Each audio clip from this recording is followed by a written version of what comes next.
अस्सलामुअलैकुम, welcome back to masters. आज हम MGT 501 का लेक्चर नंबर 13 करेंगे, जिसमें हम बात करेंगे स्ट्रेटजिक प्लानिंग और HRIS पे।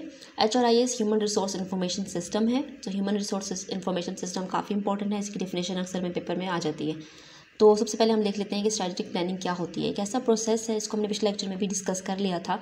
दोबारा से हमारे पास ये वही डेफिनेशन है कि एक ऐसा प्रोसेस जिसमें टॉप जो मैनेजमेंट होती है वो ये देखती है कि ओवरऑल ऑर्गेनाइजेशन के जो पर्पस हैं और ऑब्जेक्टिव क्या हैं और उनको कैसे अचीव करना है। तो ये हमारे पास जो है वो एक प्लानिंग आ जाती है जो टॉप मैनेजमेंट करती है, जिसमें HR का रोल क्या होता है। यहाँ पर ये वाला टॉपिक थोड़ा सा इंपॉर्टेंट है कि HR का क्या रोल होगा हमारे पास स्ट्रेटजिक प्लानिंग के अंदर। तो HR जो है उसका क्या रोल होगा, एनवायरमेंटल स्कैनिंग करती है HR, फिर कंपिटिटिव जितने भी होते हैं इंटेलिजेंस उनको देखती है, इंटरनल स्ट्रेंथ को भी देखती है, वीकनेस को भी देखती है, ऑर्गेनाइजेशन के अंदर जितनी भी वीकनेस है उनको भी, इसके अलावा जितनी भी स्ट्रेटजीज़ हैं उनको इम्प्लीमेंट करने की जिम्मेदारी भी HR की ही होती है। तो ये HR के रोल हैं। तो ये आपसे पेपर में पूछे जा सकते हैं कि HR के कौन से रोल हैं हमारे पास स्ट्रेटजिक प्लानिंग में और स्ट्रेटजिक प्लानिंग क्या होती है। उसके बाद HR प्लानिंग के प्रोसेस के कुछ पार्ट्स हैं वो देख लेते हैं। सबसे पहले तो आपने ऑर्गेनाइजेशन का एक मिशन है होता है, उसको डिटरमाइन करना है कि ऑर्गेनाइजेशन का मिशन क्या है, यानी कि ऑर्गेनाइजेशन का मकसद क्या है। उसके बाद आपने जो है वो ऑर्गेनाइजेशन एनवायरनमेंट को स्कैन करना होता है। इसको हम स्वॉट एनालिसिस के लिए स्कैन करते हैं।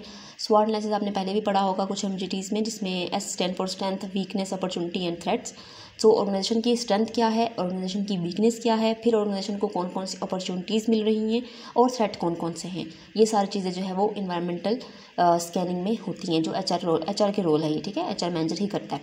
उसके बाद कुछ गोल्स को HR मैनेजर सेट कर देता है, कोई भी गोल है उसको डिफाइन कर देता है। जब वो इफेक्टिव गोल जो स्पेसिफिक होना चाहिए, चैलेंजिंग होना चाहिए और मेजरेबल भी होना चाहिए।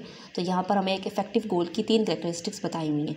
उसके बाद हमने फॉर्मुलेट कर लेनी है, मतलब हमने प्लानिंग कर ली, हमने गोल भी सेट कर लिया, अब हम उसको इम्प्लीमेंट की तरफ जाएंगे, ठीक है। उसके बाद स्ट्रेटजिक प्लानिंग और स्ट्रेटजिक प्लान क्या है। सो बेसिक स्ट्रेटजिक प्लानिंग में क्या होती है, क्या strategy is the company plan. अब स्ट्रेटजी क्या है, एक कंपनी का प्लान होता है कि कैसे वो अपनी स्ट्रेंथ और अपनी वीकनेस को एक्सटर्नल अपॉर्चुनिटी से जो है वो इक्वल करेगी या बैलेंस करेगी। तो यहाँ पे स्वॉट एनालिसिस की भी फुल फॉर्म दे दी है कि इसके analysis to identify its strength, S for strength, W for weakness, O for opportunity and T for threats. तो ये ऑब्जेक्टिव में स्वॉट एनालिसिस के बारे में MCQs आ जाता है कभी कभी। तो उसके बाद हमारे पास ग्लोबलाइजेशन है। Globalisation refers to tendency of a frame, कि ये एक फ्रेम की वो टेंडेंसी जिसमें वो एक्सटेंड कर देती है अपनी सेल और ओनरशिप को न्यू मार्केट में और अब्रोड की तरफ लेके जाती है, तो वो हमारे पास ग्लोबलाइजेशन होती है। उसके बाद टेक्निकल एडवांस जो है वो हमारे पास, टेक्नोलॉजी बहुत ज़्यादा एडवांस हो चुकी है, जिसकी वजह से मोर कम्पिटिटिव जो है वो मोर कंपटीशन बहुत ज़्यादा हो चुका है। तो HR मैनेजर को ही डिसाइड करना होता है कि कौन सी टेक्नोलॉजी को हम यूज़ करके कंपटीशन के इक्वल हम हो सकते हैं बाकी लोगों की तरह। उसके बाद HR स्ट्रेटजी के कुछ रूल्स दिए हुए हैं, तो ये इतने इंपॉर्टेंट नहीं, आप चाहें तो उनको रीड कर सकते हैं। उसके बाद हमारे पास यहाँ से इंपॉर्टेंट टॉपिक स्टार्ट हो रहा है, वो ह्यूमन रिसोर्स इंफॉर्मेशन सिस्टम है, जिसको शॉर्ट में HRIS भी कहते हैं। अब ये एक ऐसा सिस्टम है जो किस लिए यूज़ होता है, to collect, record, store, analyse and retrieve data concerning an organisation human resource. तो बेसिकली डाटा को जो है वो ये स्टोर भी करता है, एनालाइज भी करने के लिए यूज़ होता है, रिकॉर्ड भी करना, कलेक्ट भी करना और रिट्रीव भी करना। तो इसकी डेफिनेशन एज इट इज़ आपने याद रखनी है, क्योंकि ये काफ़ी इंपॉर्टेंट है इसकी डेफिनेशन। उसके बाद हमारे पास है nature and benefits of HRIS। इसके हमारे पास अब कुछ बेनिफिट्स हैं, ये इंपॉर्टेंट हैं। पहला बेनिफिट तो यह है कि ये प्लानिंग प्रोग्राम को इम्प्रूव करता है। उसके बाद एडमिनिस्ट्रेटिव और HR कॉस्ट को डिक्रीज़ करता है। इन्फॉर्मेशन बहुत एक्यूरेट हो जाती है, क्योंकि हमने खुद सर्च की होती है, कलेक्ट की होती है डिफरेंट सोर्सेज से, और फिर कम्युनिकेशन को ऑल लेवल्स पर इन्हेंस भी करता है। तो ये जो हमारे पास HR के कुछ बेनिफिट हैं HRIS के, ठीक है, ह्यूमन रिसोर्स इंफॉर्मेशन सिस्टम के। और इसका जो पर्पस है वो क्या है, यहाँ पर इसका पर्पस दिया हुआ है, जो फैसिलेट करता है, सपोर्ट करता है स्ट्रेट और tactical and operation decision making to avoid legislation, to evaluate programme policies practice and daily operation. तो ये जो इसकी बेनिफिट्स हैं ना, ये 4 ये इंपॉर्टेंट हैं, शॉर्ट क्वेश्चन में आपको पूछे जा सकते हैं। उसके बाद HRIS की में इन्फॉर्मेशन किस बारे में होती है, एम्प्लॉयज़ के बारे में भी होती है, जॉब के बारे में भी होती है, वर्किंग कंडीशन के बारे में भी होती है, पोजीशन के बारे में भी होती है, और HR के जितने भी इवेंट्स हैं उन के बारे में भी होती है। इसके अलावा HR इवेंट्स कौन से होते हैं, ये भी आपको शॉर्ट क्वेश्चन में पूछे जा सकते हैं कि HR इवेंट्स कौन से हैं। तो हमारे पास HR इवेंट्स रिक्रूटमेंट है, यानी कि हायर करना एम्प्लॉय को, फिर उनकी ट्रेनिंग करना, उनको डेवलप करना, फिर उनकी परफॉर्मेंस को चेक करना परफॉर्मेंस अप्रेजल के थ्रू, और फिर एट द एंड टर्मिनेशन, यानी कि उनको ऑर्गेनाइजेशन से निकाल देना। ये सारे हमारे पास HR इवेंट होते हैं, यानी कि उनको हायर करने से लेकर फायर करने तक के जितने भी इवेंट्स हैं वो हमारे HR इवेंट्स में आते हैं। उसके बाद है कि यूजेस ऑफ HRIS के यूजेस क्या हैं। HRIS जो है हमारे पास एडमिनिस्ट्रेटिव में यूज़ हो रही है, ऑपरेशनल में यूज़ हो रही है, स्ट्रेटजिक फील्ड में यूज़ हो रही है, और काफ़ी सारे अदर मैनेजर्स थिंग को मैनेज करने के लिए भी हमारे पास ये यूज़ हो रही है। उसके बाद यहाँ पर ये एक MCQs है कि proactive HR manager ensure that their HRIS contributes to organisation performance. तो ये आपसे पूछा जाता है कि कौन से मैनेजर होते हैं जो ये इंश्योर करते हैं कि HRIS जो है वो कंट्रीब्यूट करती है ऑर्गेनाइजेशन की परफॉर्मेंस पे, तो वो हमारे पास प्रोएक्टिव HR मैनेजर होते हैं। ठीक है, तो ये आपके MCQs हैं यहाँ पे। उसके बाद है ये एक स्ट्रेटेजिक टूल भी है HRIS जो कंट्रीब्यूट करता है डेवलपमेंट और मॉडिफिकेशन में। HR प्लान की डेवलपमेंट और मॉडिफिकेशन में कौन सा टूल यूज़ होता है, तो वो HRIS है। ये भी हमारे पास एक MCQs है यहाँ पे। उसके बाद है HRIS की एप्लीकेशन। अब computerise HRIS contain hardware and software application होती है। इसके अंदर जो सारे मिलकर काम करते हैं, जो मैनेजर की मदद करते हैं HR में कोई भी डिसीजन लेने के लिए, कोई भी फैसला करने के लिए।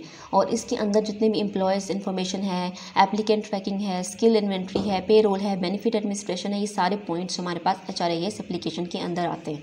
उसके बाद है HRIS security and privacy. HR department जो है वो उसको कुछ पॉलिसीज़ और गाइडलाइंस डेवलप करनी चाहिए ताकि वो सिक्योरिटी और इंटीग्रिटी ऑफ HRIS को प्रोटेक्ट कर सके, क्योंकि बेसिकली सारी HR की इन्फॉर्मेशन होती है इसके अंदर, उसको प्रोटेक्ट करना बहुत ज़्यादा ज़रूरी है।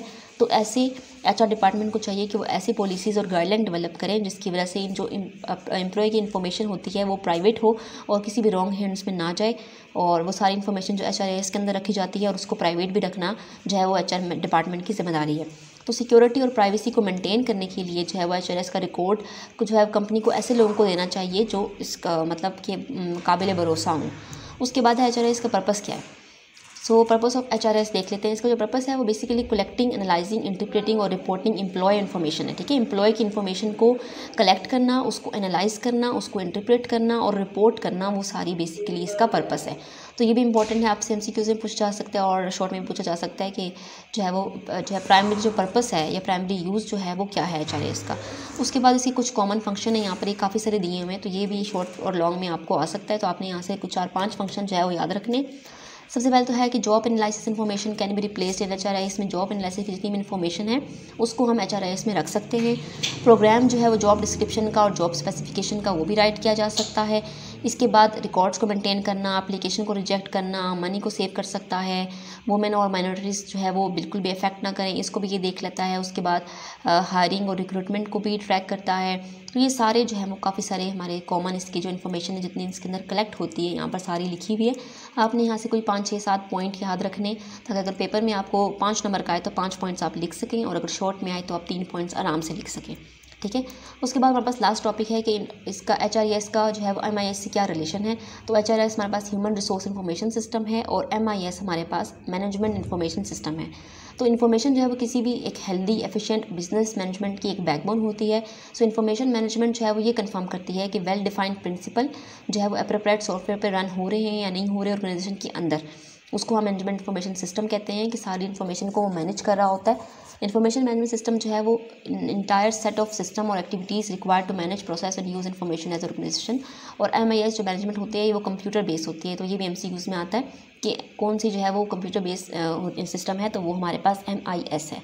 उसके बाद HRIS भी MIS का पार्ट है, तो ये भी आपने याद रखना है, ये भी MCQs आता है कि MIS का पार्ट कौन सा है, HRIS या फिर HRIS किसका पार्ट है, वो MIS का है। तो ये शॉर्ट फॉर्म्स भी आपने इनकी याद रखनी है, इनसे एब्रीविएशन भी पूछी जा सकती है आप लोगों से, और इस तरह के छोटे छोटे MCQs भी पेपर में आ जाते हैं।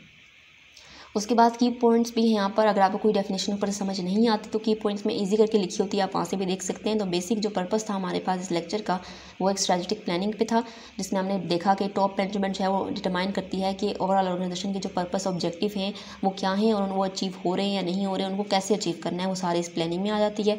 उसके बाद हमने ह्यूमन रिसोर्स इंफॉर्मेशन सिस्टम पर बात की, जिसमें हम क्या करते हैं, हम कलेक्ट करते हैं, रिकॉर्ड करते हैं, स्टोर करते हैं, एनालाइज करते हैं और डाटा को रिट्रीव करते हैं ह्यूमन रिसोर्स मैनेजमेंट के अंदर। तो ये 2 बेसिक चीज़ें थी इस लेक्चर के अंदर हमने डिस्कस की। तो लेक्चर